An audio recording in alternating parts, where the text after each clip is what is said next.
The easiest thing in the world to do is to criticize or put someone down. And what I'm going to say in this video, I don't want that to be the takeaway message for you that we should go around trashing other people. But the reason I do these videos occasionally that are a bit harsher is because I'm talking about public figures, and I know realistically they're never going to sit down with me and have a conversation where I can say, well, I see this is what you've been doing. Well, my friend, this is what I think. So instead, I'm doing these videos like I'm sitting down with you as my friend, the way I would really talk to a friend if we were going to sit down and have dinner and have a real discussion. Now let's get into the video. There's a lot of teachers out there that say lots of great things and that you can really learn a lot from these people, but these people in their personal lives, they don't always follow what they preach, or they have personal flaws. We're all humans, we all have things wrong with us. If everyone found out our darkest secrets, we would probably look pretty bad publicly to people. But that doesn't mean just because some of these teachers have some big personality flaws, that doesn't mean that you can't still learn something from them. However, I believe that if people are preaching a certain message, they should be held to higher standards to live up to that message. Now, you've heard me criticize Jordan Peterson a few times. You've heard me frequently criticize Ben Shapiro, and these are guys that I agree probably with 90% of what they have to say. Even Jordan Peterson and his daughter's all-meat diet, I think for a lot of people, that could be hugely beneficial. Even my dad, when he diets down every summer to get shredded, he doesn't do a meat-only diet, but he does a meat-based diet. And like most motivational speakers, Jordan Peterson, certainly it can help people, it can give people a little bit of kick in the pants that they need. Most motivational speakers have good things to say. That's why they're motivational speakers that get followings. But the reason I criticize people like Ben Shapiro and Jordan Peterson, he's certainly nowhere near as bad as Ben Shapiro. But the reason I criticize these guys that I agree probably with 90% of what they have to say versus someone like Bill Maher, who I probably disagree with 90% of what he has to say. The reason is simple.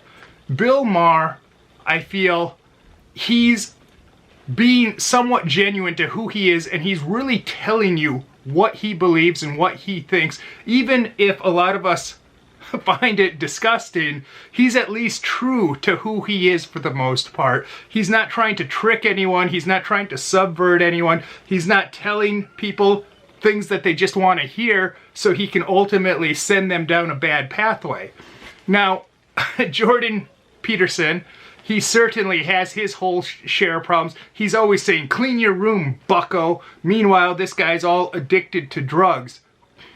And I know you can say, well, that's because his wife is dying of cancer. That's his excuse.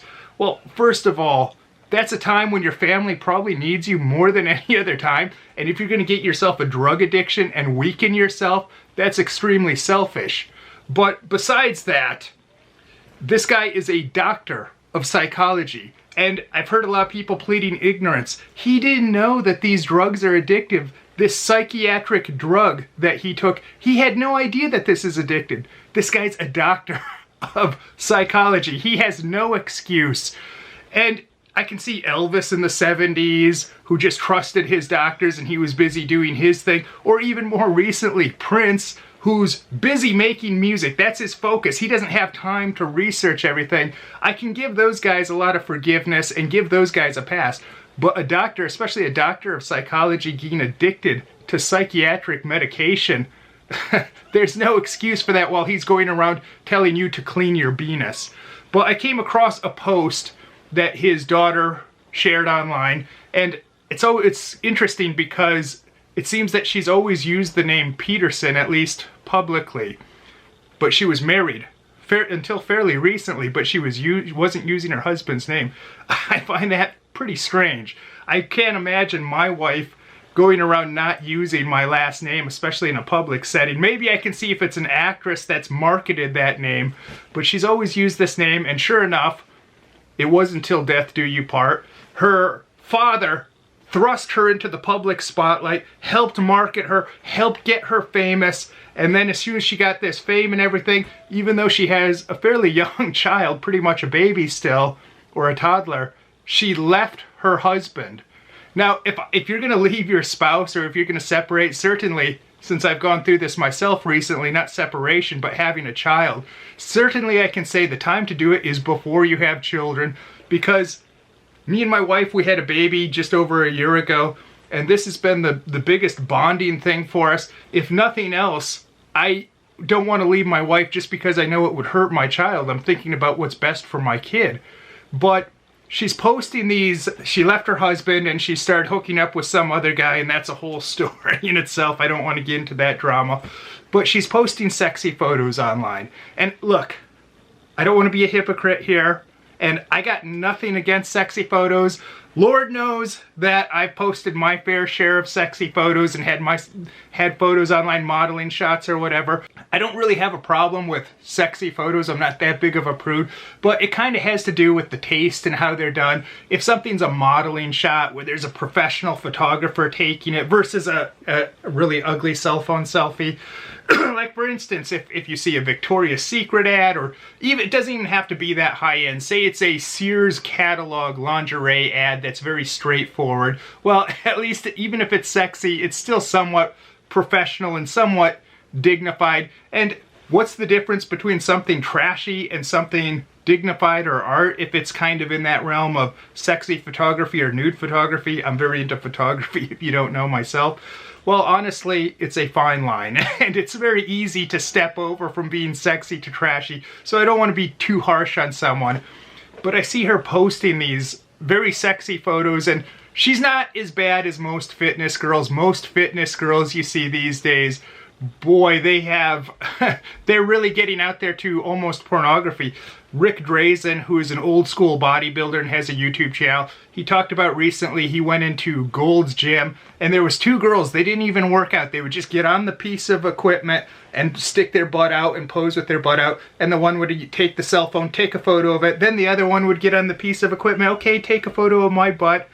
So Jordan Peterson's daughter is nowhere near as bad as probably the average fitness girl these days. But it amazed me to see this photo because she's put, a lot of these are just really ugly selfies, and maybe she can say they're progress. The recent one that she had was more trying to show off her cleavage in a selfie. Came off looking really desperate, really trashy, I thought. And I thought, geez, Jordan Peterson, he's this guy that he has all this money, all this fame, all this recognition, all these fans, but he has a drug addiction, and he has a daughter that, for lack of a better word, or maybe it's the appropriate word, is a whore, who's whoring herself on the internet, just trying to be another e-thot. And quite frankly, there's a lot younger and prettier girls out there on the internet than her. But it made me think, it's like this guy gained the world and he lost his soul. So my friends, be careful about, number one, who you look up to and who you're taking advice from. And like I said, every one of us has flaws. Every one of us has bad things or bad things in our past. But we have to hold some people to a higher standard. And don't be too envious of some of these guys like Jordan Peterson, where he has all this money and he has the life. He really, ultimately, he has nothing. He's a slave to his masters that he takes advice from.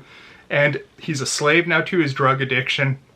And his child, who I'm sure he loves, left her husband like it's nothing, and now she's trying to be an e-girl out there on the internet. So until next time, my friends, it was nice talking to you.